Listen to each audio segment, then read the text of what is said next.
Bab 450. Kenapa bisa seperti ini? Setelah menyingkirkan jarum-jarum itu, Deon tersentak dan tatapannya mengandung ketakutan yang tidak pernah dirasakan. Sebab, dia menemukan dirinya yang tertusuk jarum ternyata tidak dapat mengerahkan energi sejati. Hal ini sama dengan kultivasinya terkunci. Tiada bedanya sama seorang biasa. Sebagai raja gangster, ini pertama kali dia ketemu hal semacam ini. Ternyata ada benda yang dapat melukainya. Siuh, siuh, siuh. Sambaran berwarna hitam di sekitarnya perlahan muncul. Ternyata mereka satu persatu adalah pembunuh berbaju hitam yang dilengkapi senjata. Siapa kalian? Deon segera menjauhkan diri dan bertanya dengan keras. Mereka tidak berbicara, melainkan hanya bertindak dengan kepala tertunduk. Deon pun dikepung ketat. Dia samar-samar bisa melihat sebuah tato V yang mencolok di pergelangan tangan mereka. Apa orang-orang ini adalah organisasi V? Dia tiba-tiba menghadapi musuh besar. Kenapa dirinya menjadi sasaran organisasi V? Apa karena dia pergi menjenguk Kilan atau karena dia telah membunuh Kina? Akan tetapi, jelas mereka tidak akan menjawabnya. Jika begitu, terpaksa menggunakan kekerasan saja. Ekspresinya tiba-tiba menjadi dingin dan mulai masuk ke dalam kondisi siap tempur. Gerakan orang-orang itu bagaikan kilat. Hampir dalam waktu menarik hapas, mereka telah tiba di depan Deon dan mengangkat belatinya yang tajam, lalu menusuk ke area fatal. Cepat banget, Deon tidak tahan menarik napas dalam-dalam.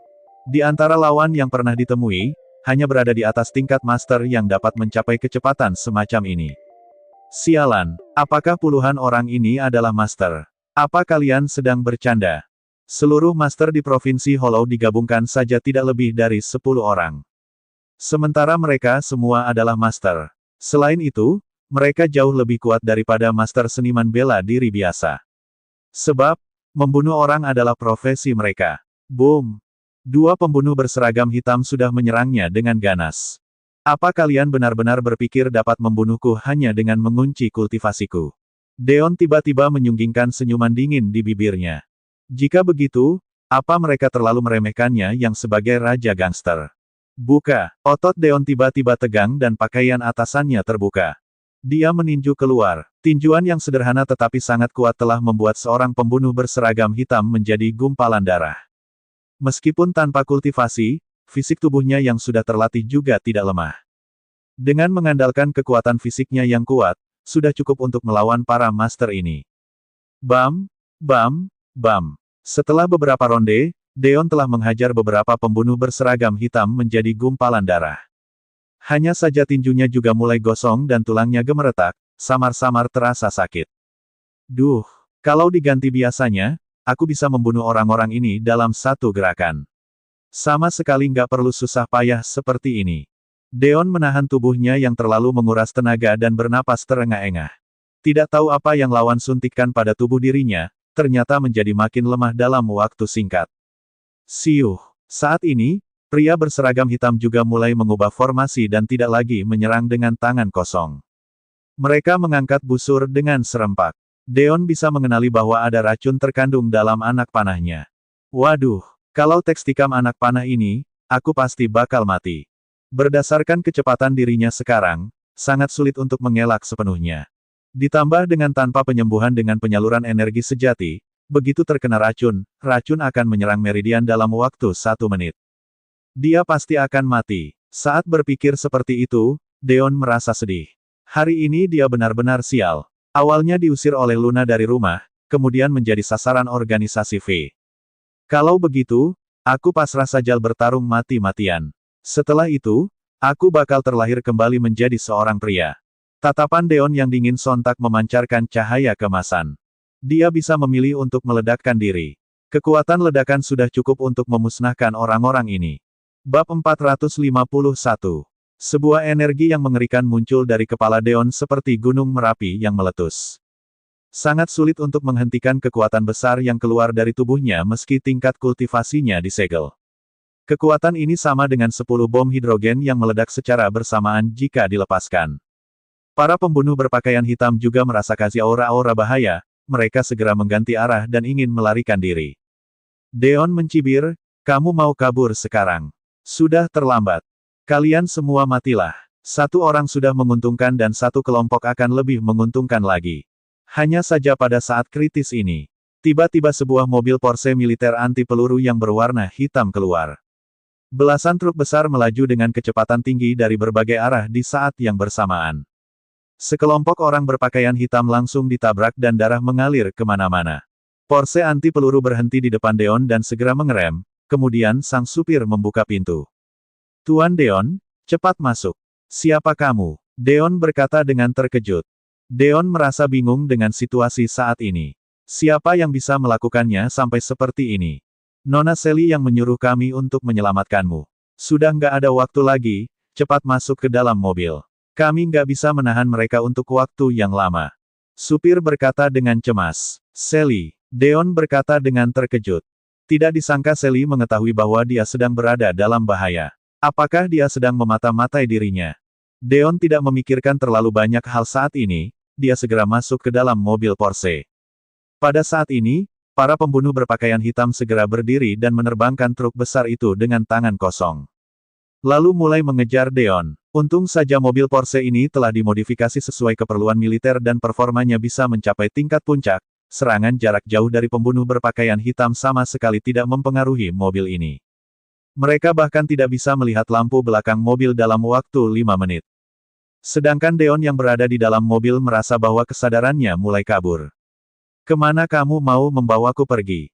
Apa yang mau Sally lakukan?" Supir berkata dengan ekspresi datar, "Kamu akan tahu setelah sampai." Deon tiba-tiba berkeringat dingin, jangan-jangan Sally mau menculikku.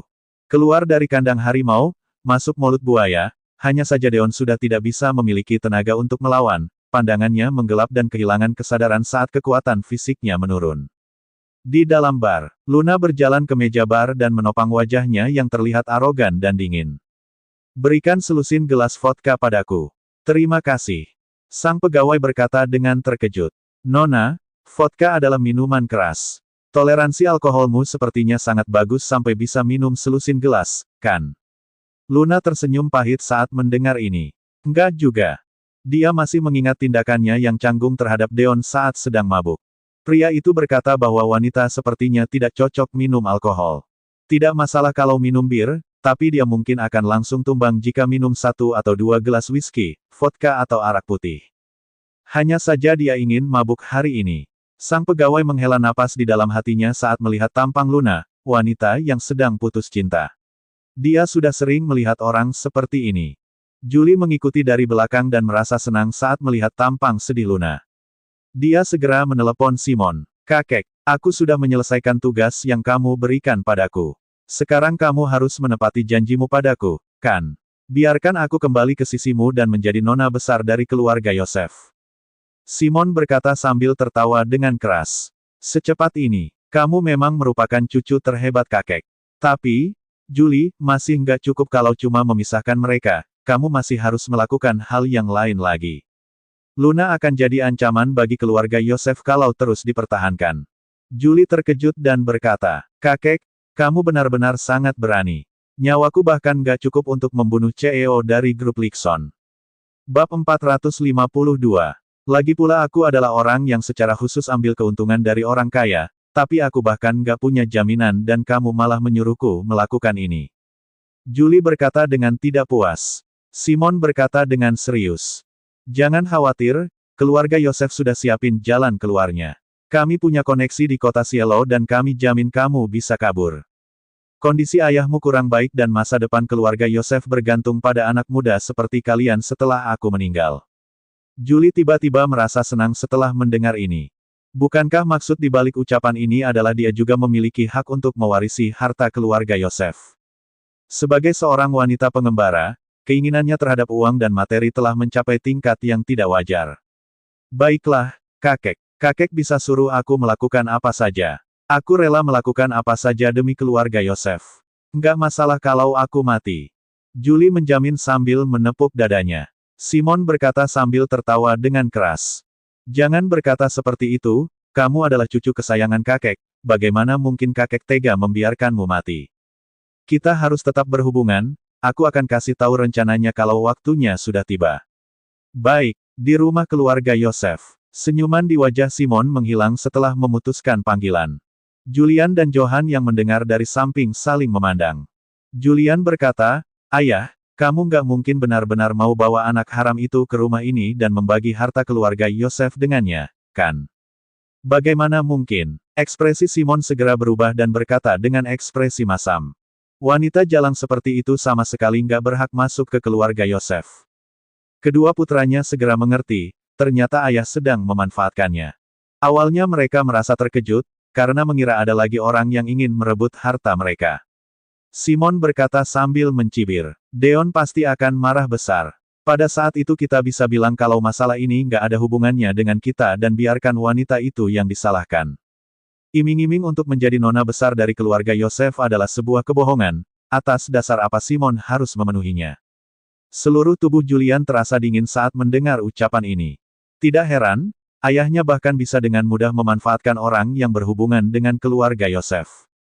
"Ayah benar-benar hebat. Sepertinya kami berdua harus belajar lebih banyak darimu di masa depan." Johan mengetahui bahwa pihak lain ingin membunuh putrinya, tapi dia hanya bisa tersenyum. Apa itu putri? Meski dia akan merasa sedih atas kematiannya untuk sementara, sama sekali tidak semenggoda properti keluarga Yosef. Paling tidak dia bisa melahirkan lebih banyak anak di masa depan. Simon berkata dengan ekspresi datar. "Aku cuma takut kalian gak sengaja mengungkit hal ini saat sedang bersenang-senang di luar. Ingat, masalah ini gak boleh sampai diketahui orang lain. Kalau enggak, jangan salahkan aku karena bertindak kejam." Kedua putranya segera menjawab dengan suara yang bergetar. "Tenang saja, kami janji gak akan mengatakan apa-apa." Di sisi lain, setelah Deon sadar kembali, Deon dengan terkejut menyadari bahwa dia sedang berbaring di atas tempat tidur rumah sakit dengan selang yang menancap di seluruh tubuhnya. Di mana ini? Deon bangkit dengan susah payah dan menemukan bahwa luka di tubuhnya sepertinya sudah perlahan-lahan membaik. Energi sejati di dalam tubuhnya tidak dapat pulih karena tubuhnya disuntik dengan cairan yang tidak diketahui namanya sebelum ini. Hanya saja kondisinya sudah membaik sebanyak 30% sampai 40%. "Tuan Deon, kamu sudah bangun." Seorang pria yang mengenakan jas berekor panjang berjalan mendekat dan membungkuk sambil tersenyum lebar. "Di mana ini? Kenapa aku bisa ada di sini?" tanya Deon sambil mengerutkan keningnya. "Apakah kamu lupa? Kamu diserang dan Nona Sally menolongmu." Deon mengenal pihak lain, "Kamu adalah supir itu." Bab 453. Pihak lain mengangguk sambil tersenyum, "Benar. Apa yang mau Sally lakukan? Di mana ini?" Deon menanyakan banyak pertanyaan. Deon merasa sangat bingung dan memiliki banyak pertanyaan yang ingin ditanyakan pada pihak lain. Kenapa Sally bisa tahu kalau dia diserang? Kenapa Sally harus menolongnya dan membawanya ke sini? Kita sedang berada di kapal pesiar. Hari ini adalah hari ulang tahun ke-25 Sally dan sedang diadakan pesta ulang tahun saat ini. Supir berkata dengan serius. "Tuan Deon, kamarmu sangat kedap suara dan nggak perlu khawatir akan terganggu. Kamu bisa beristirahat selama beberapa hari di sini dan akan ada orang yang secara khusus mengantarkan makanan serta minuman padamu. Nona Sally akan datang untuk menjelaskan secara pribadi padamu setelah acaranya selesai." Pria itu sama sekali tidak memberi Deon kesempatan untuk berbicara. Dia segera pergi setelah selesai bicara. Deon sedikit menyipitkan matanya, "Ada 10 pengawal di luar. Bilangnya mau melindungiku, tapi sebenarnya dia sedang mengurungku. Bukankah dia mau membunuhku sebelumnya? Kenapa dia tiba-tiba memperlakukanku dengan baik? Pasti ada sesuatu di balik ini." Dia tidak bisa duduk diam saja. 10 detik kemudian, 10 pengawal di luar pintu tumbang satu demi satu. Deon berganti pakaian dengan pakaian pengawal dan diam-diam keluar dari kamar. Dia terkejut begitu keluar. Terdapat banyak orang di dalam pesta ini dan penuh sesak. Ini adalah sebuah pesta liar. Kapal pesiar Sally setinggi 3 lantai dan setiap lantainya seluas lapangan sepak bola. Luasnya sama sekali tidak kalah dari Titanic. Hal yang lebih mengejutkan adalah Deon melihat balon warna-warni, karpet merah dan bunga berwarna putih yang biasanya digunakan saat acara pernikahan. Dia segera menghentikan seorang pelayan dan bertanya, "Hei, bukankah hari ini adalah hari ulang tahun Nona Sally? Kenapa bisa ada orang yang mau menikah?" Pihak lain bertanya dengan bingung. "Apakah kamu adalah pekerja baru? Kamu nggak tahu kalau ada 2 acara bahagia hari ini? Hari ini adalah hari ulang tahun Nona dan juga acara pertunangannya." Deon merasa terkejut dan tidak bisa menahan diri untuk bertanya. "Tunangan? Tunangan dengan siapa?" Kabar ini benar-benar sangat mengejutkan. Pihak lain berkata dengan nada menghina, lagi pula orang itu bukan kamu. Lalu berkata sambil tersenyum menghina. Dikatakan bahwa tunangannya adalah seorang tokoh besar dan ada di sini. Tapi kamu sepertinya cuma bisa melihat pihak lain dari jauh berdasarkan jabatanmu saat ini. Deon terkejut. Tidak disangka Sally sudah bisa berpikir dengan jernih. Bukankah Sally terus-menerus mencarinya demi bisa menikah dengannya? Tidak disangka dia bisa berinisiatif untuk bertunangan dengan orang lain. Pelayan berkata dengan nada simpatik saat melihat Deon tertegun. Jangan iri. Nggak mungkin orang seperti Nona besar bisa menyukai orang rendahan seperti kita. Sebaiknya kamu berhenti bermimpi. Dia mengira Deon merasa iri karena cintanya ditolak. Hanya saja dia sama sekali tidak mengetahui bahwa orang di hadapannya adalah tunangan Sally. Deon berjalan menjauh tanpa mengatakan apapun, hatinya terasa sangat rumit. Meski dia sangat ingin Sally melepaskan dirinya. Hanya saja, tidak disangka terdapat perasaan kecewa di dalam hati Deon saat melihat Sally menyukai pria lain. Tiba-tiba terdengar suara teriakan wanita yang ketakutan dari samping saat pikiran Deon sedang berkelana. Orang yang berteriak adalah seorang pelayan wanita yang cantik, dia terjatuh dengan tidak berdaya di atas lantai, bahkan piring makanan penutup yang dia bawa terjatuh dan jatuh pecah ke lantai. Terdengar suara ocehan di sekitarnya. Hampir saja mengotori tas yang baru kubeli. Kamu pasti sengaja, kan? Dasar pembawa sial, kamu punya mata nggak? Kenapa pihak penyelenggara cari pelayan yang sama sekali nggak profesional? Seorang pria yang mengenakan jas dan sepatu kulit berjalan dengan angkuh ke hadapan pelayan wanita itu pada saat ini dan berkata sambil mengerutkan keningnya. Sialan, bukankah aku cuma memegang dadamu? Untuk apa reaksimu begitu besar? Siapa suruh kamu pakai bra yang begitu tebal yang buat aku nggak enak pegangnya? Cepat lepaskan. Pihak lain berkata sambil berlinangan air mata. Maaf, tapi aku. Bab 454. Tapi kenapa? Aku cuma buka kancing kerahmu dan kamu malah langsung lempar piring. Apakah kamu sengaja cari masalah? Pihak lain bersikap arogan dan mencibir. Aku bisa langsung melaporkan tindakanmu pada pihak penyelenggara. Lalu buat kamu diusir dari tempat ini dan semua usahamu hari ini sia-sia. Pelayan wanita langsung merasa cemas. Jangan, aku mohon padamu, aku akan minta maaf. Gaji di kapal pesiar sangat tinggi, apalagi hari ini di mana setiap pelayan setidaknya bisa mendapatkan bonus 20 juta. Dia sudah bekerja sejak pukul 5 pagi dan tidak ingin usahanya sia-sia. Apalagi gaji tambahannya sudah berjumlah puluhan juta selama beberapa hari ini, dia tidak hanya tidak bisa mendapatkan uang ini, tapi juga akan didenda jika diusir sekarang juga. Tuan Muda Yitno lagi menindas wanita lagi. Haha. Beberapa anak keluarga konglomerat yang usianya sama berjalan mendekat sambil saling merangkul dan berkata sambil tersenyum menggoda. Jangan nangis. Nggak ada gunanya nangis. Apakah kamu nggak bisa lihat kalau Tuan Muda Yitno tertarik padamu dan mau buka kamar? Selama Kani pergi dengan Tuan Muda Yitno dan memuaskan keinginannya, dia nggak cuma bisa mempertahankan pekerjaanmu, tapi juga bisa beliin baju baru untukmu. Tuan Muda Yitno memukul mereka beberapa kali saat mendengar ini. Kenapa kalian bilangnya terang-terangan? Aku awalnya masih mau bermain dengannya. Tapi sama sekali sudah nggak seru karena kalian. Beberapa orang yang lain hanya tersenyum sambil melihat keramaian. Pelayan wanita berkata dengan gemetar. Tuan Muda Yitno, mereka nggak bilang persyaratan seperti ini saat aku jadi pelayan. Aku sama sekali nggak bisa. Tuan Muda Yitno berkata sambil tersenyum. Nggak ada, tapi sekarang jadi ada karena aku yang bilang. Sama sekali nggak masalah kalau kamu nggak bisa, aku bisa mengajarimu dari awal. Pihak lain segera menerjang ke arah pelayan wanita setelah selesai bicara. Dia menekan pelayan wanita dan mulai merobek pakaiannya. Jangan, tolong aku. Pelayan wanita berteriak ketakutan dan terus meronta. Hanya saja orang di sekitar sama sekali tidak bergerak dan mengabaikan teriakannya. Bahkan pelayan yang lain juga memalingkan wajah mereka dan mengabaikan situasi saat ini. Mereka orang rendahan yang tidak memiliki kekuasaan sama sekali tidak pantas untuk ikut campur dalam urusan ini. Tuan Muda Yitno berkata sambil tersenyum jahat. Aku suka dengar wanita berteriak. Teriaklah. Aku akan semakin senang kalau kamu semakin berteriak dengan keras. Wus, sebuah lengan yang panjang dan kuat tiba-tiba menggenggam pergelangan tangannya pada saat ini. Senyuman di wajah Tuan Muda Yitno langsung membeku dan wajahnya mengernyit kesakitan, sakit sekali. Tenaga orang ini sangat kuat. Siapa kamu? Dia menatap Deon dan berkata dengan marah. Hanya seorang pelayan. Bisakah kamu melihat wajahku dan melepaskan wanita ini? Deon berkata dengan datar, amarahku sangat besar saat ini, jadi kamu harus mengalah padaku. Suasana hati Deon sedang buruk dan amarahnya langsung membara saat melihat tindakan mengintimidasi seperti ini. Amarahmu sangat besar. Tuan Muda Yitno langsung berkata dengan marah saat mendengar ini, bajingan. Apa hubungannya denganku? Cepat lepaskan tanganku, kalau enggak aku akan.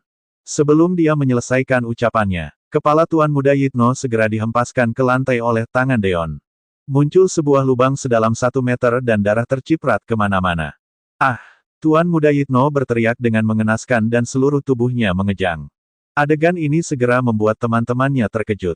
Hanya terlihat bahwa Deon mengambil kepala lawan dan mengarahkannya dengan cepat ke tanah, kemudian membuat serangkaian percikan api. Seluruh wajah Tuan Muda Yitno berubah, bahkan kulitnya sampai terkoyak dan berlumuran darah. Deon berkata dengan tenang, sudah kubilang kalau amarahku besar, tapi kamu nggak mau dengar. Mati saja kamu. Bab 455. Ada pembunuhan. Ada pembunuhan. Semua orang merasa terkejut dan berteriak dengan keras. Kepala Tuan Muda Yitno berlumuran darah seperti sepotong daging busuk pada saat ini. Beberapa orang berkata dengan marah. Tindakan macam apa ini? Siapa dia? Sepertinya dia adalah pengawal di kapal pesiar ini kalau dilihat dari pakaiannya.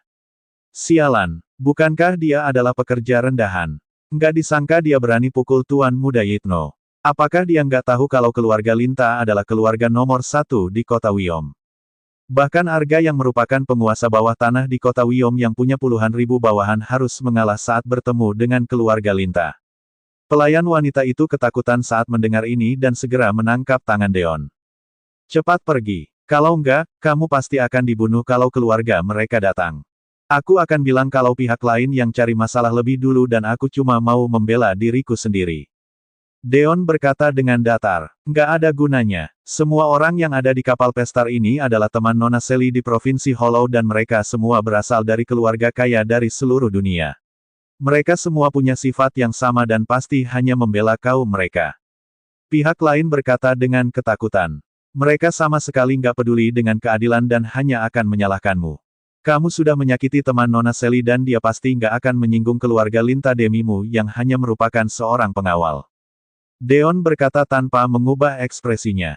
Kalau begitu aku akan mencari keadilan untuk diriku sendiri. Tuan Muda, sekelompok pengawal bertubuh tinggi tiba-tiba datang dengan tergesa-gesa pada saat ini. Langkah mereka sangat mantap dan napas mereka berat, bisa langsung terlihat bahwa mereka adalah master bela diri. Setidaknya terdapat 50 master bela diri. Ini adalah fondasi keluarga Lintal. Semua orang tidak bisa menahan diri untuk membeku di tempat saat melihat situasi Tuan Muda Yitno yang mengenaskan dan berkata dengan keras. Siapa yang memukul Tuan Muda sampai seperti ini? Dia, pekerja rendahan ini melempar kepala Tuan Muda Fitno ke tanah seperti sebuah bola. Beberapa orang di sekitar segera kembali ke sifat arogan mereka saat melihat bala bantuan datang dan berkata sambil menunjuk-nunjuk Deon. Raut wajah semua master bela diri segera terlihat mendingin. Mereka semua adalah orang yang dibayar dengan harga mahal oleh keluarga Linta. Mereka pasti akan terlibat karena Tuan Muda mereka dipukul sampai seperti ini, jadi tentu saja mereka marah besar. Aku harap kalian semua bisa jadi saksi bahwa bukan keluarga Linta yang bersikap nggak masuk akal. Tapi bajingan ini telah bersikap sangat keterlaluan pada Tuan Muda. Kami akan membiarkan mayatnya tetap utuh karena dia adalah teman Nona Sally. Seorang master bela diri berkata sambil melihat sekitar. Beberapa orang yang lain segera menerjang dan mengepung Deon. Mereka harus membawa kembali jenazah pihak lain agar bisa menjelaskan masalah ini. Pelayan wanita segera berlari dan berdiri di depan Deon, kemudian berkata dengan nada memohon. Masalah ini disebabkan olehku. Kalian bunuh saja aku dan tolong biarkan dia tetap hidup, ya. Pihak lain berkata sambil tersenyum jahat. Apakah kamu kira nyawamu berharga? Kamu bahkan gak sebanding dengan serangga di depan mata kami. Tapi kamu malah mau mengorbankan nyawamu deminya. Kalian berdua akan mati hari ini agar kalian gak kesepian di alam baka. Setelah ucapan ini dilontarkan, belasan master bela diri segera bertindak pada saat yang sama, angin dan awan bergejolak, energi sejati yang besar segera menelan mereka berdua. Semua orang yang berada di sekeliling tanpa sadar memejamkan mata mereka. Sama sekali tidak diragukan lagi bahwa mereka berdua sudah pasti tidak akan bisa bertahan hidup. Sebuah kekuatan besar yang lain langsung menerobos pengepungan para master bela diri pada saat ini. Duar, terdengar suara ledakan di tempat. Tubuh belasan master bela diri segera meledak di tempat, darah dan daging mereka berterbangan. Aduh, Deon dengan puas menutup matanya dan menggerakkan pergelangan tangannya. Aku sangat senang bisa dapat kembali kekuatanku. Bab 456. Membunuh mereka semudah menginjak semut. Sangat mudah seperti sedang bermain. Aku nggak lagi bermimpi, kan? Mereka semua mati. Situasi di mana darah dan daging berserakan kemana-mana membuat semua orang di sekitar merasa diri mereka seperti tersambar petir dan kepala mereka meledak. Ah, master bela diri dari keluarga Linta yang tersisa juga berlumuran darah, mereka ketakutan sampai terjatuh ke tanah. Ah, hantu, ada hantu. Sama sekali sudah tidak ada sikap sombong dan arogan seperti sebelumnya. Deon berkata dengan datar, akulah yang memukulnya. Bukankah keluarga Linta sangat hebat? Ayo lanjutkan. Biarkan aku lihat kehebatan keluarga Linta yang merupakan keluarga nomor 1 di kota Wyom. Aku takut sekali. Deon berkata dengan nada sarkastik. Seolah-olah dia ingin melampiaskan amarah yang dia dapatkan dari Luna dan organisasi V. Terutama beberapa teman Tuan Muda Yitno yang sudah meringkuk di sudut sambil gemetaran. Mereka sama sekali tidak berani mendongak untuk menatap Deon. Kamu, orang yang lebih merasa terkejut lagi adalah pelayan wanita itu yang membuka matanya lebar-lebar. Seorang pengawal biasa dari keluarga Yasna tidak disangka bisa langsung memusnahkan belasan master bela diri. Nona, jangan salah paham. Aku bunuh mereka bukan karena kamu, tapi untuk diriku sendiri. Deon berkata dengan datar, karena aku merasa senang. Jadi kamu sama sekali nggak berhutang apapun padaku dan jangan bilang kalau kamu akan mati demiku lagi. Pihak lain tidak bisa mengatakan apa-apa. Tak. Sekelompok pengawal keluarga Yasna akhirnya datang pada saat ini. Sang pemimpin berkata dengan keras saat melihat Deon. Orang ini bukanlah orang keluarga Yasna. Siapa kamu? Kenapa kamu pura-pura jadi pengawal keluarga Yasna dan cari masalah dengan keluarga Linta? Ternyata dia adalah penipu. Semua orang di tempat terkejut. Ternyata ada orang tidak dikenal yang menyelinap masuk ke dalam kapal pesiar. Kalau begitu bukankah itu berarti hal ini sama sekali nggak berhubungan dengan Nona Selly meski aku memukulnya sampai mati. Seorang pria tampan yang mengenakan armani putih dengan jam tangan Green Submariner terbaru berjalan mendekat sambil meletakkan kedua tangan di belakang punggung pada saat ini. Terdapat dua orang tua yang berjalan di belakangnya. Bisa ditebak dari aura yang terpancar bahwa mereka adalah master yang sangat hebat. Mereka sama sekali tidak bisa dibandingkan dengan master bela diri biasa milik keluarga Linta. Tuan Muda Andres, ketua pengawal keluarga Yasna segera mengangguk dengan hormat dan berinisiatif untuk memberi jalan. Suasana menjadi lebih ramai lagi. Dia adalah Andres. Dikatakan bahwa dia adalah orang yang akan bertunangan dengan Nona Selly. Dia adalah tunangan Nona Selly. Pantas saja ketua pengawal ketua Yasna bersikap dengan hormat padanya. Keluarga Wilno adalah keluarga konglomerat di kota Pir. Dikatakan bahwa keluarga mereka bahkan pernah jadi keluarga terkaya di Provinsi Hollow. Apalagi Andres punya gelar ganda di luar negeri dan juga merupakan seorang master bela diri. Dia adalah pemimpin bisnis keluarga Wilno dan sangat cocok dengan Nona Selly. Semua orang berbicara. Para pengawal keluarga Yasna diam-diam bertanya pada ketua mereka. Bos, apakah orang ini benar-benar adalah tunangan Nona Selly? Pihak lain berkata dengan ragu-ragu, aku juga nggak tahu, tapi seharusnya benar berdasarkan kabar yang tersebar pada saat ini. Selain itu tunangan Nona Selly pasti ada di dalam kapal pesiar ini. Cuma Andres yang punya kondisi yang paling memungkinkan di antara semua pria di tempat ini, jadi dia sudah pasti adalah tunangan Nona Selly.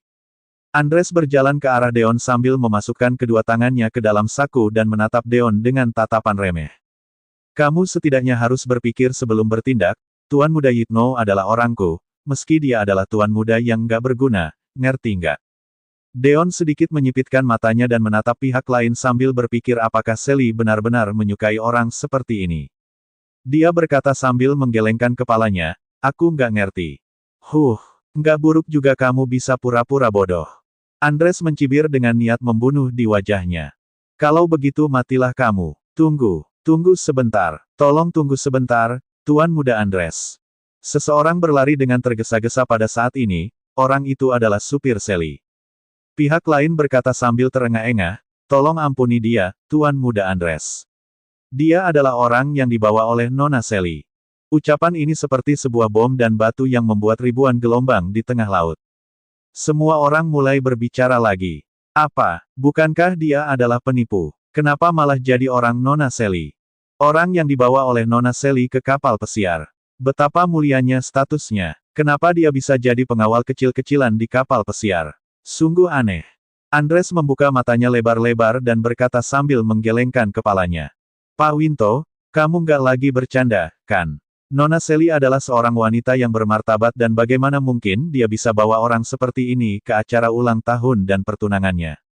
Jangan-jangan orang ini adalah keponakan atau anak harammu, jadi kamu begitu membelanya. Semua orang di sekeliling segera tertawa terbahak-bahak saat mendengar ini. Pak Winto berkata sambil menyeka keringat dinginnya. Dia benar-benar adalah orang yang dibawa oleh Nona Sally. Awalnya dia sedang berada di ruang bawah tanah untuk memulihkan tubuhnya, siapa sangka dia diam-diam kabur setelah menjatuhkan beberapa pengawal. Bahkan juga mengambil pakaian pengawal. Semua orang terkejut. Tidak disangka Sally menghidupi seorang pria di dalam kapal pesiarnya. Astaga, hari ini adalah hari pertunangan Nona Sally. Di mana Andres yang merupakan tunangan Nona Sally bisa meletakkan wajahnya. Raut wajah Andres terlihat sangat masam pada saat ini. Hanya saja dia tidak bisa melakukan tindakan apapun yang bisa menurunkan martabatnya, terutama marah sebagai tokoh utama hari ini. Kalau tidak, Sally akan merasa bahwa dia bukanlah seorang pria dewasa. Jadi Andres menekan amarah di dalam hatinya dan sengaja berkata dengan suara yang keras. Nggak disangka Nona Sally juga bisa salah menilai. Pria ini membunuh di hadapan banyak orang dan dia sudah seharusnya diusir oleh Nona Sally sejak awal. Para tamu yang lain juga ikut berkata. Benar sekali. Kenapa Sally bawa pria seperti ini ke acara ulang tahun dan pertunangannya? Benar-benar sangat bodoh. Nggak peduli bagaimanapun juga dia adalah tuan putri dari Provinsi Sino dan sangat normal kalau punya beberapa simpanan pria. Tapi simpanan sama saja dengan hewan peliharaan dan sama sekali nggak berhak ditampilkan di depan umum. Tapi Tuan Muda Andres sangat lapang dada dan nggak marah dengan hal ini. Dia benar-benar sangat cocok dengan Nona Sally. Andres tersenyum bangga saat mendengar pujian di sekitarnya. Aku akan melepaskannya karena hari ini adalah hari ulang tahun Nona Sally. Tapi ada hukuman yang harus dia dapatkan. Andres berkata sambil dengan sembarang mengambil sepiring makanan di atas meja, kemudian menuangkannya ke atas sepatu kulitnya. Kemudian berkata, jilat sepatuku sampai bersih.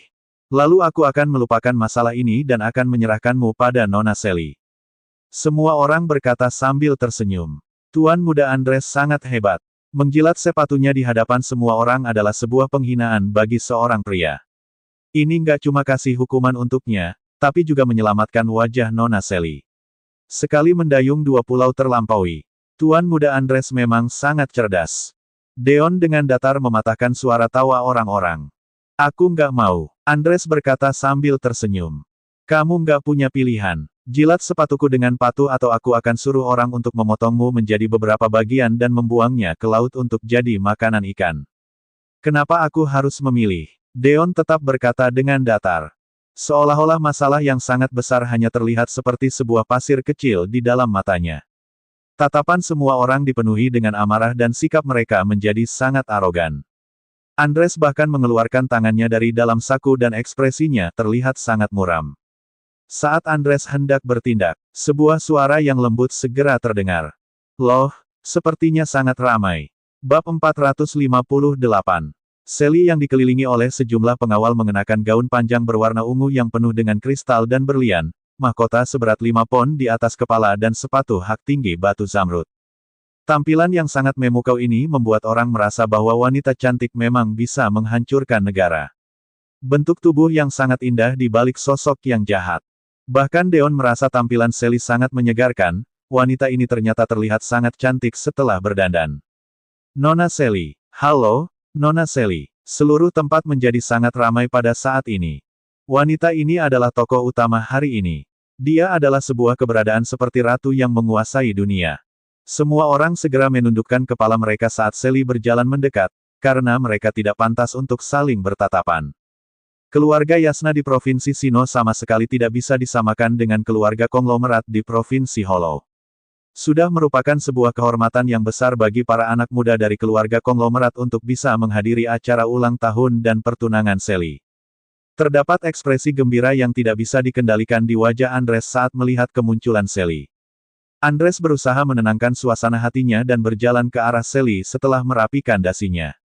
Nona Sally, maafkan aku. Aku mengganggu waktu istirahatmu karena masalah sekecil ini. Ini bukanlah tindakan yang seharusnya dilakukan oleh pria sejati. Sally berkata sambil tersenyum. Nggak perlu sesungkan ini Tuan Muda Andres, kamu adalah tamu terpentingku hari ini dan kamu juga sangat memedulikanku. Jadi aku yakin semua tindakanmu pasti ada alasannya. Ucapan Sally membuat Andres melupakan segalanya, dan seolah-olah telah memasuki surga. Andres telah mengejar Sally selama 3 tahun.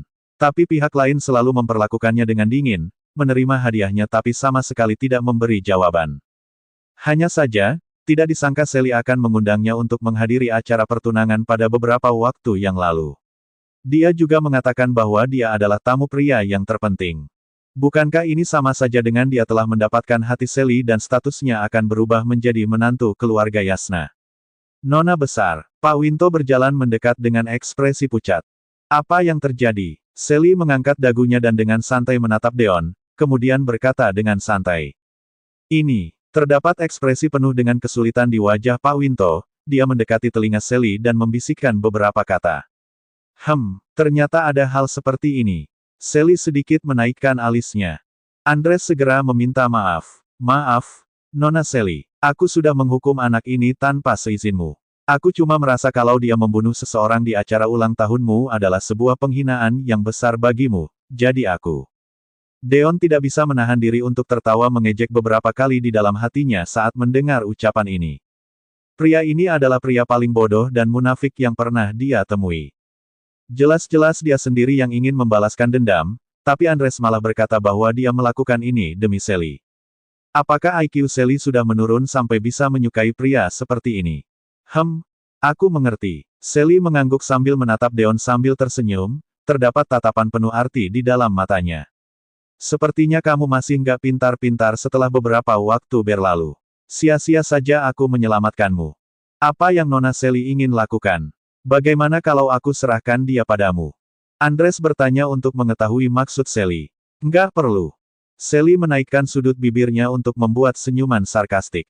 Seorang pengawal di belakang segera merangkak di tanah seperti sebuah patung yang tidak bergerak dengan satu tatapan dari Sally. Sally menepuk kepala pengawal itu, lalu duduk di atas tubuh pihak lain sambil menyilangkan kedua kakinya dan tersenyum penuh minat. Aku serahkan masalah ini padamu. Kamu bisa lakukan apapun yang kamu inginkan dan aku sama sekali nggak keberatan. Terdapat keributan dan juga ejekan setelah ucapan ini dilontarkan. Apa maksud Nona Sally? Apakah dia sudah nggak mau melindungi orang itu lagi? Cek. Sepertinya Nona Sally juga menyadari bahwa sama sekali nggak pantas untuk menyinggung keluarga Linta demi seorang pemuda. Nggak peduli bagaimanapun juga dia adalah seorang simpanan yang nggak penting, bagaimana mungkin bisa disamakan dengan anak orang kaya seperti kita. Semua orang berbicara dengan ekspresi jijik di wajah mereka. Andres bahkan merasa sangat terkejut. Sally awalnya muncul untuk melindungi Deon. Tapi Sally malah menyerahkan Deon padanya. Bukankah ini adalah sebuah persetujuan? Menyuruhnya untuk membunuh Deon. Tuan Muda Yitno yang sudah sekarat berteriak dengan putus asa. Tuan Muda Andres, kamu harus membalaskan dendamku. Kuliti dia dan potong tubuhnya jadi beberapa bagian. Karena Nona Sally begitu mempercayaiku, maka aku akan memenuhi tanggung jawabku dan menyelesaikan masalah ini dengan baik. Dia berkata dengan suara yang dalam. Dia tidak lagi menyembunyikan apapun dan berjalan ke hadapan Deon sambil berkata dengan bangga. Anak muda, persyaratanku sama sekali nggak berubah. Berlututlah sekarang juga, lalu makan sayuran dan jilat sepatuku sampai bersih, kemudian masalah ini bisa berlalu. Tuan Muda Andres, dia telah membunuh belasan master bela diri keluarga Linta dan juga memukulku sampai seperti ini, kenapa kamu cuma suruh dia jilat sepatumu? Tuan Muda Yitno tidak terima dengan keputusan Andres dan berlari ke hadapan Andres untuk menyatakan ketidakpuasannya. Andres menendangnya tanpa mengangkat kepalanya. Tutup mulutmu, aku punya rencanaku sendiri dan bukan giliranmu untuk mengaturku. Wajah keluarga Linta cuma sebatas ini dan nggak usah merasa sok hebat. Andres tidak ingin bertindak terlalu kejam meski telah mendapat persetujuan dari Sally. agar Sally tidak mengira bahwa dia adalah orang yang kejam. Jadi sikap belas kasihnya ditujukan untuk Sally. Dia ingin membuat Deon terlihat sebagai orang bodoh, sedangkan dirinya menjadi pahlawan. Kenapa? Aku bahkan menyinggung keluarga Linta Demimu. Andres memasukkan kedua tangan ke dalam saku sambil menatap Deon dan mencibir. Kamu jangan nggak tahu diri. Sama sekali nggak berlebihan kalau kamu mati 10 kali karena tindakanmu. Aku sudah sangat baik hati cuma suruh kamu untuk berlutut dan menjilat sepatu. Pihak lain masih sedang berbicara. Deon yang awalnya sedang merasa tenang tiba-tiba mengambil piring sayur di atas meja dan langsung melemparnya ke kepala Andres. Sayuran dan cairan sayuran membasahi kepala pihak lain. Kamu suka sekali suruh orang jilat cairan sayuran, kenapa nggak kamu sendiri yang jilat? Deon segera mengambil piring yang berisi daging dan melemparkannya ke kepala Andres setelah selesai bicara. Piringnya bahkan sampai pecah, potongan daging dan cairan daging terciprat dengan bau darah. Aku sekalian menambahkan daging untukmu, agar nutrisimu seimbang. Sudut mulut Deon terangkat dan mengatakan ucapan yang mengejutkan orang-orang. Dia sama sekali mengabaikan situasi saat ini. Dia seperti seorang anak nakal yang sedang mempermainkan semua orang. Adegan ini seperti sebuah sambaran petir yang langsung membuat semua orang terdiam dan terkejut. Semua orang tercengang. Tuan Muda Andres dipukul oleh anak muda ini. Hal ini benar-benar sangat sulit untuk dipercayai. Suasana menjadi ramai dan terdengar suara terkejut semua orang. Senyuman di wajah Andres membeku dan otot wajahnya menegang. Andres membiarkan cairan makanan di atas kepala mengalir turun ke wajahnya, giginya mengeluarkan suara gemeretak dan mata Andres memerah seperti sebuah gunung berapi yang akan meletus. Aku mau kamu menghilang. Andres mengepalkan tangannya dengan erat, ekspresi di wajahnya berubah drastis dan berteriak dengan keras. Kalian berdua cepat bertindak. Kalian gak perlu berbelas kasih kali ini dan bisa menyiksanya sepuas kalian. Suara ini bergema ke seluruh arah. Senyuman di wajah Sally yang berada di samping menjadi semakin cerah saat melihat ini. Tatapan matanya yang cerah seperti sedang menantikan sesuatu dan bibirnya terkatup erat-erat. Bab 460. Baik, Tuan Muda Andres. Kedua tetua di belakang Andres segera melompat seperti sebuah pegas setelah mendengar perintah Andres. Mereka bergerak secepat kilat. Sebuah tekanan yang besar seberat puluhan ribu pon membuat kapal pesiar ini sedikit berguncang, seperti sedang menghadapi angin badai. Master Maharaja. Nggak disangka mereka berdua adalah Master Maharaja. Semua orang terkejut dan tanpa sadar melangkah mundur.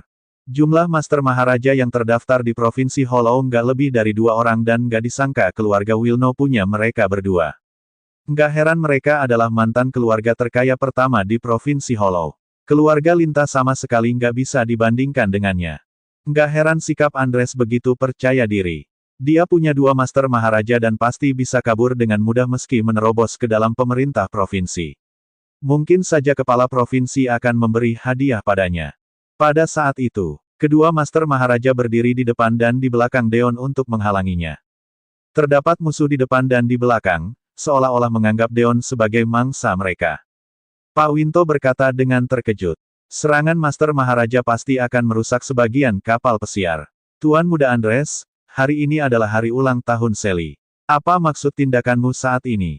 Andres berkata sambil menggertakkan giginya. Aku akan menanggung semua kerugiannya hari ini. Tapi orang ini harus mati hari ini. Nona Sally, bukannya aku bertindak dengan ceroboh. Tapi kamu juga sudah lihat bahwa orang ini telah menindasku. Aku nggak akan bisa hidup di Provinsi Hollow lagi kalau nggak membunuhnya. Saat menghadapi situasi yang hampir berada di luar kendali, Sally malah bersikap seperti tidak memiliki hubungan dengan masalah ini. Sally menyilangkan kakinya yang ramping dan menangkup pipinya untuk melihat adegan ini. Ekspresinya penuh dengan aura misterius yang sama sekali tidak bisa ditebak oleh orang lain. Andres memberi perintah tanpa ragu-ragu saat melihat Sally tidak mengatakan apa-apa. Bunuh dia. Baik, Wang. Aura yang ganas dan penuh dengan tekanan keluar dari tubuh kedua orang itu. Anak muda, kami nggak punya dendammu dan cuma menjalankan perintah. Kami akan memberimu kematian yang layak karena bakatmu yang tinggi. Kedua tetua bertindak pada saat yang sama dan meletakkan telapak tangan mereka di pundak Deon. Aku akan membuat seluruh tubuh dan tulangmu hancur berkeping-keping. Energi sejati meledak seperti sebuah guntur yang menggelegar dan langsung menerjang ke arah Deon dengan kekuatan yang menakutkan. Deon sama sekali tidak menghindar, bahkan jarinya pun sama sekali tidak bergerak. Hal ini membuat orang-orang tidak bisa menahan diri untuk berkata, jangan-jangan dia sudah mati. Cek, cek, kedua Master Maharaja menyerang secara bersamaan. Dia sama sekali nggak mungkin bisa bertahan meski punya 9 nyawa. Seiringan dengan berjalannya waktu, terdapat ekspresi terkejut di wajah kedua Master Maharaja dan terdapat butiran keringat di wajahnya. Bagaimana mungkin? Tidak disangka orang ini sama sekali tidak terpengaruh oleh serangan mereka. Dengan kata lain energi sejati mereka seperti menabrak sebuah tembok besi yang tebal dan tidak bisa dihancurkan. Sedangkan Deon juga berbicara pada saat ini. Sudah selesai. Nggak disangka dia masih bisa bicara. Keduanya seperti tersambar petir dan wajah mereka memucat. Deon terus berkata sambil tersenyum. Kalian jangan salah paham. Aku cuma mau dibunuh oleh kedua orang ini atau aku yang bunuh mereka berdua. Deon mengangkat telapak tangannya setelah selesai bicara. Satu di kiri dan satu di kanan, kemudian langsung memegang kepala mereka berdua. Bang! Dua garis darah yang berwarna merah dan cerah menyembur keluar dari kepala mereka berdua. Bang! Mereka berdua langsung terjatuh di tempat dalam kondisi berlumuran darah dan seluruh anggota tubuh mereka pecah. Kedua Master Maharaja dibunuh. Bola mata semua orang hampir meloncat keluar dan berkata dengan gemetar dalam suasana yang menegangkan. Seolah-olah langit sudah runtuh dan dunia hancur. Wajah Andres terkena cipratan darah, dia segera berteriak dengan keras seperti sedang kesurupan. Ah, apa yang sebenarnya telah terjadi? Bab 461. Situasi saat ini terpampang dengan jelas di hadapanmu, apakah kamu nggak bisa melihat dengan jelas? Kalau begitu aku akan membantumu. Deon segera mengangkat Andres seperti seekor ayam. Kemudian membuangnya ke tengah genangan darah. Apakah dia masih merupakan manusia? Dia adalah iblis yang keluar dari neraka. Andres merasa sangat ketakutan sampai merasa tidak berdaya di tengah genangan darah dan segera merangkak menjauh dari Deon. Sikap sombongnya sebelum ini sama sekali sudah menghilang. Aku benar-benar sangat sial kalau ini bukan mimpi. Dia langsung membunuh dua Master Maharaja dalam satu serangan. Ini adalah pertama kalinya aku melihat hal ini. Sepertinya cuma kali ini saja. Orang-orang yang lain juga merasa sangat terkejut sampai dagu mereka terbuka lebar-lebar pada saat ini. Mereka semua menjauhi Deon dan kulit kepala mereka mati rasa. Terutama orang-orang yang meledek Deon sebelumnya segera menutup mulut mereka rapat-rapat, karena takut mendapat masalah. Tuan Muda Yitno yang paling kasar dalam memarahi Deon sedang meringkuk di sudut dan tidak berani keluar. Huhuhu, sungguh menyeramkan, Ibu. Aku merindukanmu. Aku mau pulang. Kedua kaki Tuan Muda Yitno bergetar, bahkan celananya sampai basah. Sebaliknya Deon malah bersikap seperti tidak terjadi apapun dan mencibir setelah melihat kondisi mengenaskan Andres. Sally, sejak kapan kamu jadi orang yang begitu nggak bermoral sampai bisa suka sama pria seperti ini? Anggota keluarga Yasna segera berkata dengan marah setelah mendengar ini. Deon, apa maksudmu? Nona besar dengan baik hati menolongmu, tapi kamu malah membalas kebaikan dengan kejahatan dan buat masalah di acara ulang tahunnya. Kenapa bisa ada orang yang nggak tahu diri sepertimu? Kami masih belum memperhitungkan masalah ini denganmu, tapi kamu malah sudah cari kesalahan Nona. Jangan bertindak semena-mena. Nggak peduli bagaimanapun juga Andres adalah tunangan Nona kami. Nggak disangka kamu memukulnya yang sama saja dengan jadi musuh keluarga Yasna. Anak buah Sally melangkah maju dan memarahi Deon. Situasi saat ini menjadi tegang. Hanya Sally yang mengamati ini semua dalam diam, seolah-olah dia adalah orang luar. Andres berjalan sambil terhuyung-huyung dan berlutut di bawah kaki Sally, kemudian berkata sambil menangis. Nona Sally, kamu harus membantuku. Aku mau menghukum orang itu karena mengikuti perintahmu. Tapi dia, bunuh orang keluarga Linta dan juga keluarga Wilno, serta menghina dirimu. Hal ini sama sekali nggak bisa ditoleransi. Andres berkata dengan penuh semangat. Sally sedikit menunduk untuk menatapnya dan berkata dengan datar, jadi. Andres tertegun sejenak, tidak disangka pihak lain begitu tenang dan sama sekali tidak memiliki emosi. Andres tidak bisa menahan diri untuk merasa marah tapi tidak berani memarahi pihak lain. Dia hanya bisa mengeluarkan jurus besarnya. Sally, aku adalah tunanganmu. Dia sedang menusak acara pertunangan kita, apakah kamu nggak mau menghukumnya? Saat mendengar ucapan ini, Sally tertawa. Suara tawanya semakin lama semakin keras. Sally tertawa sampai tubuhnya terhuyung ke depan dan ke belakang, kemudian memegang perut dan tertawa sampai mengeluarkan air mata dan terjatuh dari punggung pengawalnya. Nona besar, semua orang kebingungan. Andres bahkan merasa lebih bingung lagi. Sally, ada apa denganmu? Tunanganku, apa yang kamu bicarakan? Sally berkata sambil memegang perutnya dan tertawa. Apakah kamu pantas jadi priaku? Kenapa kamu nggak berkaca lebih dulu? Ucapan ini bagaikan sambaran petir di siang bolong, yang membuat Andres merasa terkejut dan raut wajahnya berubah. Bukankah kamu bilang kalau aku adalah tamu terpenting dalam acara ini? Selain itu, siapa pria yang berhak jadi tunanganmu selain aku di kapal pesiar ini? Dia, Sally mengangkat jarinya dan menunjuk seorang pria. Deon, acara pertunangan hari ini disiapkan untuknya. Bab 462. Berita ini seperti sebuah bom yang dijatuhkan di tengah lautan yang tenang dan membuat gelombang yang besar. Terdapat perubahan yang sangat drastis pada situasi saat ini. Semua orang membuka mulut mereka lebar-lebar, tunangannya bukan Andres, tapi Deon. Kabar ini hampir bisa meledakkan kepala semua orang. Bahkan Deon sendiri juga terkejut saat mendengar ucapan Sally dan tidak bisa menutup mulutnya dengan rapat. Sialan, Sally mengatakan bahwa aku adalah tunangannya. Sungguh tidak masuk akal. Nggak mungkin. Aku nggak percaya. Wajah Andres memucat dan berkata dengan histeris. Bagaimana mungkin dia yang cuma seorang pegawai rendahan berhak jadi tunangan Tuan Putri dari Provinsi Sino? Bagaimana mungkin aku yang merupakan pewaris keluarga Wilno lebih rendah darinya? Sally tidak mengatakan apapun dan langsung menamparnya. Andres ditampar sampai kepalanya terasa pusing, dia terhuyung mundur beberapa langkah dan gigi gerahamnya bahkan sampai patah. Apakah kamu pantas menyebut dirimu jadi priaku? Bahkan 10.000 dirimu sama sekali nggak sebanding satu bulu kakinya. Dasar sampah. Sally berkata dengan keras. Ekspresi marah Sally membuat semua orang di sekitar merasa ketakutan. Selain itu, aku bilang kamu adalah tamu terpentingku karena aku mau memanfaatkanmu untuk menguji kekuatan tunanganku saat ini. Sally mengangkat sudut bibirnya dan tersenyum mengejek.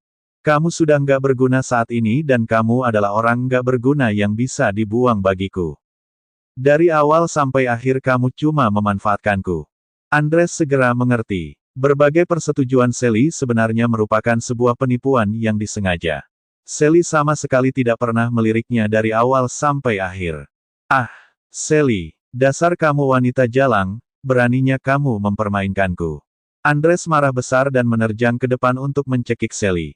Hanya saja dia langsung dihentikan oleh pengawal keluarga Yasna dengan cepat. Pergi kamu. Andres pada dasarnya adalah seorang master bela diri dan kekuatannya lebih besar dari orang biasa. Andres langsung mendorong belasan pengawal keluarga Yasna menjauh dan mendekati Sally. Dia ingin membunuh wanita ini sebelum master di sisinya pulih. Hanya saja saat Andres sudah dekat dengan Sally, dia langsung diterbangkan oleh seseorang seperti sebuah roket. Setengah kepalanya menjadi rata dan darah mengalir kemana-mana.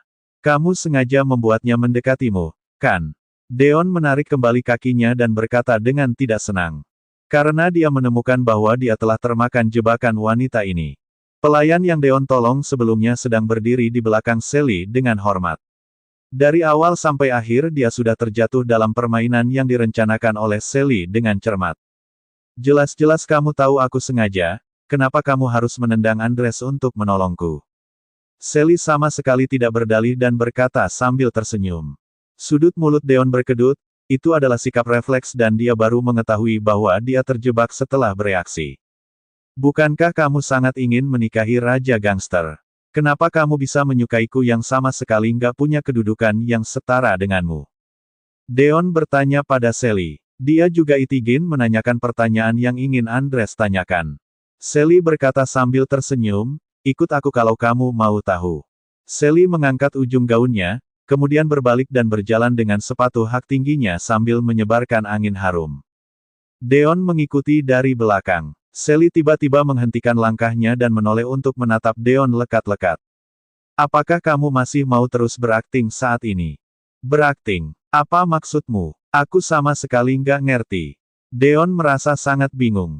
Raja Gangster, kamu benar-benar sangat keterlaluan karena menipu tunanganmu sendiri. Sally mengucapkan kata-kata yang mengejutkan. Bab 463. Deon langsung mematung di tempat. Hal yang sangat dikhawatirkan Deon pada akhirnya tetap terjadi. Sally yang merupakan wanita pintar pada akhirnya mengetahuinya juga. Deon langsung menyerah setelah terdiam selama 2 detik. Lalu duduk di sofa di hadapan Sally. Betul, aku memang merupakan raja gangster dari Provinsi Sinnoh. Apa maumu, Sally? Sally menatapnya dengan tatapan rumit. Sebenarnya aku seharusnya sudah tahu sejak awal. Bagaimana mungkin seorang pegawai kecil-kecilan di Provinsi Hollow bisa punya kemampuan yang begitu besar?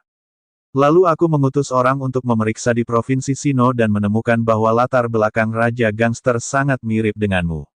Aku bahkan bertanya pada beberapa tentara yang pernah melihat wajahmu dan menyadari bahwa kamu adalah raja gangster itu sendiri. Sally menjadi curiga saat Deon mengatakan bahwa raja gangster akan menemuinya setelah percakapan di hotel terakhir kali.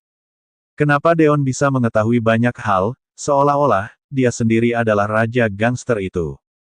Sedangkan sebelum ini Sally selalu mengira bahwa Deon adalah bawahan raja gangster dan baru menyadari bahwa usahanya sia-sia saat mengikuti petunjuk yang salah ini. Deon berkata sambil tersenyum pahit. Sebenarnya aku sudah lama menduga bahwa hari ini akan tiba dan pakai segala cara untuk menunda hal ini terjadi. Sebelum Deon selesai berbicara, Sally tiba-tiba mendekati Deon, kedua kakinya menekan tubuh Deon dan wajahnya tiba-tiba mendekat. Hei, apa yang mau kamu lakukan? Deon merasa sangat terkejut terhadap tindakan Sally yang begitu tiba-tiba. Deon ingin melarikan diri, tapi seluruh tubuhnya ditekan oleh tubuh Sally, bahkan tubuh Sally bergesekan dengan dadanya. Sally menjulurkan lidahnya yang basah dan tatapannya membara. Aku adalah tunanganmu tapi kamu malah membohongiku selama ini. Ini adalah hutangmu padaku. Berbaring dengan patuh dan jangan bergerak, aku yakin kamu juga mau melakukan apa yang mau kulakukan. Deon berkata dengan tidak berdaya. Hei, guruku yang menetapkan pernikahan ini dan aku sama sekali nggak tahu. Apa maksud dari aku berhutang padamu? Sally mengangkat kepalanya sambil tertawa. Kemudian kaki Sally menjauh dari tubuh Deon dan kembali duduk di hadapannya. Kalau begitu, mari kita berkenalan lagi dari awal mulai hari ini, iya. Aku bisa mulai jadi temanmu. Deon, apakah wanita ini sudah berubah? Tidak disangka dia tiba-tiba memperlakukannya dengan baik. Sepertinya Sally menghilangkan sikap arogan seorang tuan putri setelah mengetahui bahwa dia adalah raja gangster. Bukannya nggak bisa, tapi kamu harus menjawab beberapa pertanyaanku. Apakah kamu selama ini terus mengawasiku? Deon bertanya pada Sally. Pihak lain menjawab dengan lugas, omong kosong, tentu saja aku harus mengawasi priaku dengan baik. Bagaimana kamu bisa tahu kalau organisasi V mau menyerangku? Aku tebak. Bola mata Deon hampir melompat keluar. Sally berkata sambil tersenyum main-main.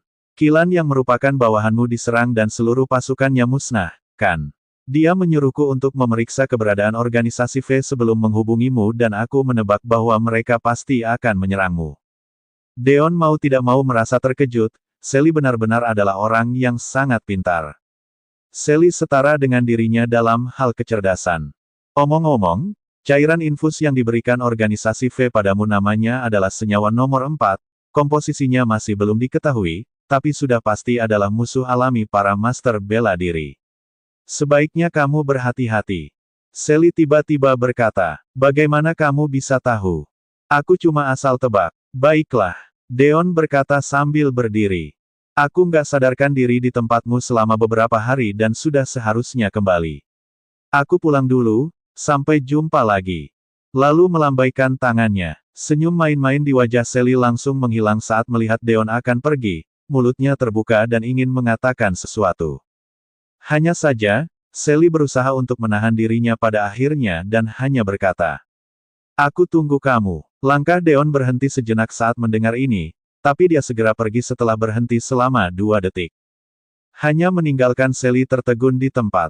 Para pengikut di kedua sisi hanya bisa menghela napas saat melihat adegan ini, tidak disangka Tuan Putri dari Provinsi Sinnoh bisa jatuh cinta juga.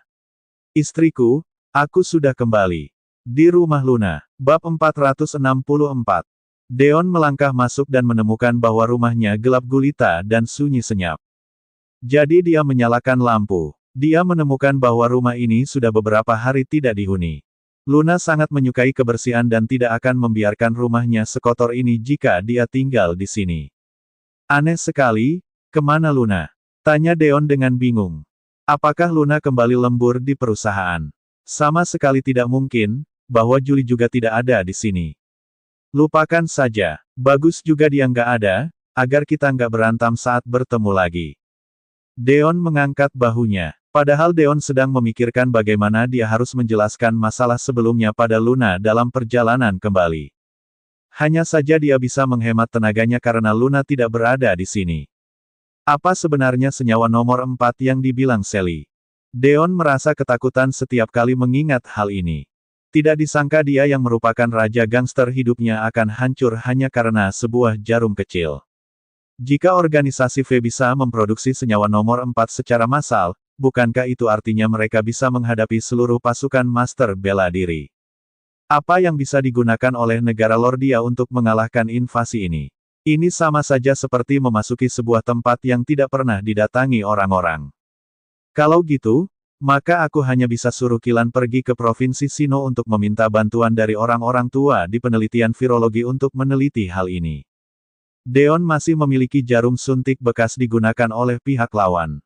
Penelitian virologi di Provinsi Sino mengumpulkan para peneliti saraf terkenal dan peneliti gila dari semua dunia. Terdapat banyak penemuan yang bisa menghancurkan dunia yang semuanya dibuat oleh mereka. Jika bukan karena Deon mengurung mereka, dunia ini akan tamat kalau salah satu dari mereka berhasil melarikan diri. Selain itu, Deon menyuruh Kilan untuk sementara bekerja di bawah tanah dan jangan memprovokasi organisasi V. Siapa yang tahu jika pihak lawan akan melakukan serangan lagi jika terus dipaksa. Deon tidur setelah menyelesaikan masalah ini. Hanya saja, hari-hari tanpa Luna benar-benar sangat menderita. Deon terus berbaring bolak-balik di atas tempat tidur dan benaknya terus dipenuhi dengan sosok Ratu Gunung Es. Nggak bisa terus seperti ini. Aku harus pergi ke perusahaan besok, wanita itu pasti sedang lembur. Aku nggak perlu berbicara dengan serius dengan wanita, hanya perlu membujuknya dan salah paham terhadap masalah sebelumnya pasti bisa diselesaikan. Deon menghibur dirinya sendiri dan tidur dengan tenang. Keesokan harinya, Deon pergi ke perusahaan Windy terlebih dahulu, pasti terdapat banyak kekacauan di dalam perusahaan selama beberapa hari ini, dia harus menyelesaikan ini semua sebelum menemui Luna. Deon melihat sosok Suzy yang kacau dan pantatnya yang bulat sedang menghadapnya setelah membuka pintu. Deon langsung memeluk Suzy dan berkata sambil menyeringai jahat. Hei, Bu Suzy, apakah kamu merindukanku? Astaga! Suzy berteriak dengan terkejut. Suzy menghela napas lega setelah melihat Deon, kakinya yang dibalut stoking hitam melingkari lutut Deon dan berkata dengan mesra. Kamu pergi kemana selama beberapa hari ini? Aku telepon Luna tapi juga nggak diangkat, aku kira kalian berdua sedang bepergian lagi.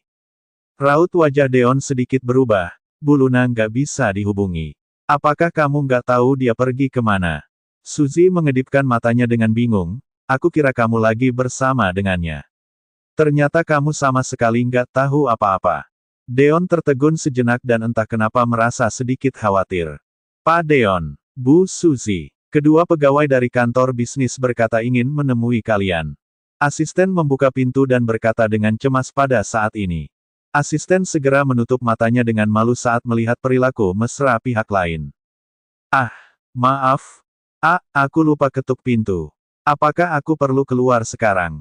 Nggak perlu, kami akan segera keluar. Suzy tersenyum dengan cerah dan berkata, dia adalah orang baru dan nggak tahu apa-apa. Bab 465. Deon berkata dengan terkejut setelah pihak lain pergi. Perusahaan rekrut begitu banyak orang baru. Sudah ada berapa pegawai sekarang? Sepertinya lebih dari 1000, ucap Suzy setelah berpikir sejenak. Deon berkata dengan terkejut, lebih dari 1000. Sebanyak ini.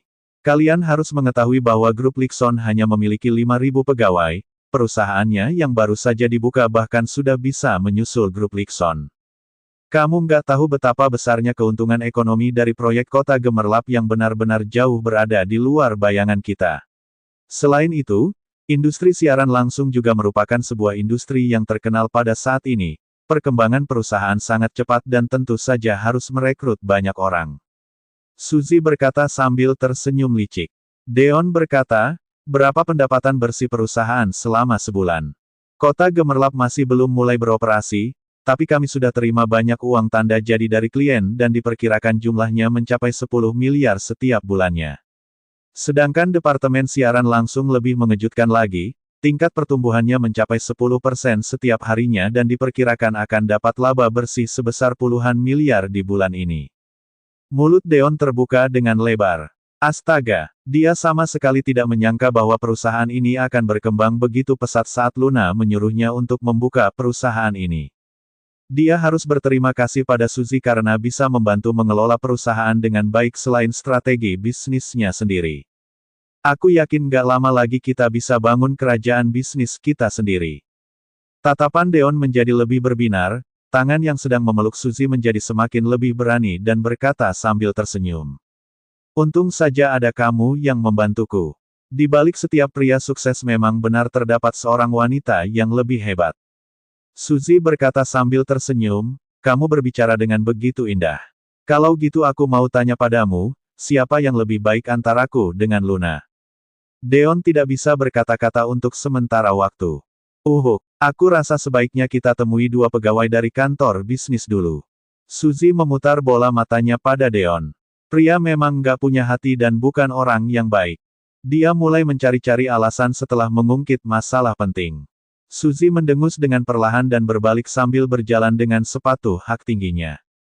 Kedua pegawai dari kantor bisnis yang mengenakan kemeja putih sedang duduk dengan tegak di dalam ruang tunggu.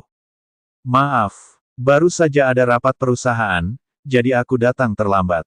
Suzy datang terlambat dan segera mencari alasan. Mereka berdua saling bertatapan dan terlihat jelas merasa tidak puas dengan sikap Suzy. Sepertinya Bu Suzy sangat sibuk dan bahkan gak mau repot-repot menemui orang rendahan seperti kami. Suzy berkata sambil tersenyum. Bagaimana mungkin? Kalian berdua adalah perwakilan dari kantor bisnis dan secara khusus datang untuk memeriksa situasi operasional perusahaan kami. Kami tentu saja akan sangat menyambut kalian, bagaimana mungkin kami mengabaikan kalian?